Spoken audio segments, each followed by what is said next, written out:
ہے وجہ بربادی، اسی سے قوم دنیا میں ہوئی بے اقتدار اپنی، اور ہمیں کرنی ہے شہنشاہ بطحا کی رضا جوئی، ہمیں کرنی ہے شہنشاہ بطحا کی رضا جوئی، وہ اپنے ہو گئے تو رحمت پروردگار اپنی۔ حضرات، میں نے قرآن پاک کی بہت ہی مشہور آیت کریمہ آپ کے سامنے تلاوت کی ہے، جس میں اللہ تبارک و تعالیٰ ارشاد فرماتا ہے کہ ان الدین عند اللہ الاسلام، کہ اللہ کے نزدیک پسندیدہ جو مذہب ہے وہ مذہب اسلام ہے، اور ہم اور آپ اسی مذہب اسلام کے فالوور ہیں، اسی کو مانتے ہیں، اسی لیے مسلمان کہلاتے ہیں۔ آج میں آپ کو بتاؤں کہ آپ نے یقیناً اپنا وقار اپنے ہاتھوں سے خود مجروح کر لیا ہے، ورنہ مسلمان وہ ہوتا تھا کہ لوگ اپنے کسی بھی کوئی معاملہ ہوتا تو اس میں بطور فیصل آپ کو بلایا جاتا تھا، لیکن آج آپ کو ذلت و رسوائی کے نگاہوں سے آپ کو دیکھا جاتا ہے۔ اس کی وجہ کیا ہے؟ کبھی اس پر آپ نے غور کیا کیا؟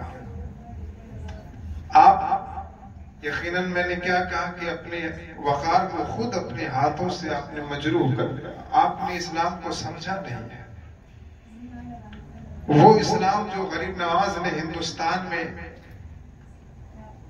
یقیناً پیش کیا ہے، اور آپ کی تبلیغ کی وجہ سے آج پورے ہندوستان میں جو اسلام ہے مسلمانوں کو، اس اسلام کو آپ نے نہیں سمجھا ہے۔ اور یقیناً میں آپ کو بتا دوں کہ اگر واقعی آپ مذہب اسلام کو سمجھ جاتے ہیں تو جس طریقے سے آج ہمارے ساتھ ہو رہا ہے، یا ہم اپنی نظروں سے جو دیکھ رہے ہیں کہ ہمیں ذلت و رسوائی کے گڈھے میں ڈالا جا رہا ہے، یقیناً یہ کبھی نہیں ہوتا مسلمانوں، کیونکہ آپ نے اسلام نہیں سمجھا۔ اور یقیناً آج میں آپ کو بتا دوں حضرات کہ ہر اعتبار سے ہر پہلو پر اگر گفتگو کی جائے تو کافی وقت ہوگا، لیکن میں آپ کو بتاؤں کہ بہت سارے لوگ دیکھیں جس کے پاس پیسہ ہو جائے، پیسہ کیسے خرچ کرنا چاہے اور کہاں پہ خرچ کرو تو پھر آپ کو اس کا فائدہ ملے گا۔ اگر پیسہ اللہ نے دے دیا، پیسہ اگر ہو گیا آپ کو، تو یقیناً اس کو ناجائز طریقے سے خرچ مت کرو۔ میں آپ کو بتاؤں حضرات کہ مدینہ شریف میں ایک شخص ہے جن کا نام عبد الرحمن فرخ کر کے ہے، وہ ایک تاجر انسان تھے، تجارت کرنے والے۔ کیا نام تھا ان کا؟ عبد الرحمن فرخ۔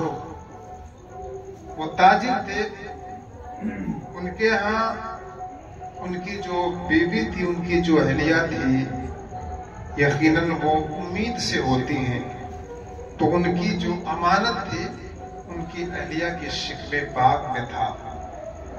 تو ان کے ساتھ ایسا حادثہ ہوا کہ بطور تجارت کے انہیں کہیں باہر جانا پڑا۔ ان کے پاس اس وقت 30,000 روپے تھے۔ کتنے؟ بولو نا، سمجھے؟ 30,000۔ ان کا نام کیا تھا؟ عبد الرحمن فرخ تھا۔ 30,000 ان کے پاس موجود تھا، اور ان کی بیوی حاملہ تھی، ان کی جو امانت تھی ان کے شکم میں پل رہی تھی۔ انہوں نے اپنے بیوی سے کہا کہ میں جا رہا ہوں اور ہو سکتا ہے مجھے آنے میں کافی وقت لگ جائے، تو یہ پیسے تم رکھنا، اور ان پیسوں کا اگر ضرورت پڑے گی تو گھر بوسیدہ ہے، پرانی ہے، گھر اگر ضرورت پڑے گی، اگر گرے گا تو اس کو بنا لینا، اور اگر ایسا نہ ہوا تو تمہارے شکم میں جو میری امانت پل لی، اگر اس کی ڈیلیوری کا ٹائم آئے، اگر کوئی ایسی بات آئے تو اس کا علاج کرا دینا۔ یہ تمام چیزیں آپ نے بیوی کو سمجھاتے ہیں اور بتاتے ہیں، اور کہنے کے بعد کہتے ہیں کہ ان میں سے اگر کچھ نہیں ہوا تو پھر میں آنے کے بعد ایک ایک پیسے کا تم سے حساب لوں گا۔ یہ چلے گئے تجارت کے لیے، مدینہ سے دور چلے گئے، اور ایک دن 2 دن نہیں بلکہ 20 سال تک وہ واپس نہیں آئے۔ کتنے سال تک؟ 20 سال۔ 20 سال تک واپس جب نہیں آئے، 20 سال کے بعد جب ان کا کام ہو گیا تو جب مدینہ شریف میں یہ پہنچے تو پہنچنے کے بعد انہوں نے سوچا کہ گھر جانے سے پہلے چلو حضور کی بارگاہ میں حاضری دے دیتا ہوں، اور حضور کی قدموں میں حاضر ہو کر روتا ہوں کہ حضور 20 سال تک آپ سے دور رہا، اس کے لیے میں معافی چاہتا ہوں، میں رو لوں، اپنے آپ کو سمجھا لوں، حضور کی بارگاہ میں اپنی عریضہ پیش کر دوں، سلام پیش کر دوں، پھر اس کے بعد تو جیسے ہی یہ حضور کی بارگاہ میں پہنچتے ہیں، یقیناً حضور کی اسی مسجد میں تمام بڑے بڑے صحابہ اور یقیناً آپ کے غلام وہاں موجود تھے، اور اسی مسجد میں مسلمانوں ایک ایسا 22 سال کا کڑیل نوجوان تھا جس کے سر پر امامہ بدھا ہوا تھا، اور خوشبودار عطر میں معطر اچھے لباس میں ملبوس ہو کر کے وہ ممبر رسول پر بیٹھ کر کے حدیث پاک کا درس دے رہا ہے۔ جب ان کی نظر پڑتی ہے تو یقیناً یہ اس نوجوان کو دیکھتے رہ گئے، ایسا لگتا تھا کہ جیسے یقیناً ان کی آواز اس طرح سے تھی کہ مسلمانوں حضور کی حدیث اس طرح سے بیان کر رہے تھے کہ جیسے حضور کو دیکھ رہے ہیں۔ کہا کہ جب ان کے اس حدیث کے بیان کرنے کا عالم ہے تو ابو بکر و صدیق کس طرح سے جو ہے حدیث پاک بیان کیا کرتے ہیں۔ یقیناً مسلمانوں وہ ان کی باتوں کو سنتے، اور سننے کے بعد انہوں نے دل میں ارادہ کیا کہ اس محدث مدینہ کی باتیں میں بعد میں کروں گا، بعد میں ملاقات کر لوں گا، اب چلو میں اپنے گھر کی خیریت لیتا، میرا گھر کہاں پر ہے۔ 20 سال کے بعد اور اپنا گھر، یقیناً وہ سمجھ نہیں پا رہے تھے کہ میرا گھر کا، جب اپنے گھر کی طرف آپ جاتے ہیں تو اسی مدینے کی گلی میں آپ نے سمجھ لیا کہ یہی گھر میرا، اور اس گھر پہ آپ نے دروازے پر دستک دیا۔ جب دستک دیتے آپ تو آپ کی بیوی یقیناً اس دروازے پر جب تشریف لاتی ہے نا، تو میں آپ کو بتاؤں جب آپ گئے تھے تو آپ کی بیوی کی جو زلفیں تھی وہ کالی تھی، مگر واپس آنے کے بعد آپ کیا دیکھتے ہیں کہ ان کی ساری بال بالکل سفید ہو چکے۔ آپ نے جب دستک دیا، بیوی آئی، سلام انہوں نے کیا، کہا مجھے پہچانا؟ کہا ہاں میں پہچان گئی۔ کہا کون؟ یقیناً آپ نے کہا تم میری بیوی ہو۔ انہوں نے کہا تم میرے سر کے تاج ہو۔ ایک دوسرے کو دیکھا اور پہچان گئے۔ کہا کہ یقیناً فوراً وہ جو بیوی وفادار بیوی تھی وہ فوراً سجدہ شکر ادا کرتی ہے کہ اتنے دنوں کے بعد میرے سر کا جو تاج تھا اللہ نے واپس کر دیا۔ بیوی یقیناً وفادار بیوی تھی مسلمانوں۔ آج میں آپ کو کچھ بتانا چاہتا، اسلام کیا ہے آپ اس کو سمجھو۔ سجدہ شکر ادا کرتا، اپنے شوہر کو گھر میں لاتا، محبت سے بٹھا دیتی ہے، پھر اس کے بعد کچھ کھانے پینے کی چیزوں کو پیش کرتی ہے کہ میرے سرطان جسے آپ کھائیے۔ کھاتے کھاتے بات چلنے لگی۔ کہا کہ میں نے جو امانتیں تمہارے جو ہے پاس چھوڑی تھی وہ امانت ہماری کہاں ہے؟ اور میں دیکھ رہا ہوں کہ یہ تمام تر وہ جو میری گھر بوسیدہ عمارت تھی وہی گھر ہے، گھر بھی تم نے نہیں بنایا، اور میرے جو نشانی تمہارے پیٹ میں پل رہی تھی وہ نشانی کہاں پر ہے؟ اور اگر ایسا نہیں کچھ ہوا تو جو میں نے 30,000 تم کو دیا تھا وہ کہاں گیا؟ میں نے کہا تھا نا میں آنے کے بعد ایک ایک پیسے کا حساب لوں گا، بتاؤ وہ سب کدھر؟ کہ آپ کھانا کھائیے، آرام کیجئے، میں ایک ایک پائی کا حساب چکا دوں گے۔ یقیناً مسلمانوں بات ہو ہی رہی تھی تب تک کہ کان میں آواز پہنچتی ہے، نعروں کی ایک گونج ہوتی ہے جو محلے کے باہر گونج رہی تھی۔ آپ نے کہا یہ نعرہ کیسا؟ آپ کچھ کھا رہے تھے، آپ کھانا چھوڑ کر کے دروازے پر آئے تو کیا دیکھتے ہیں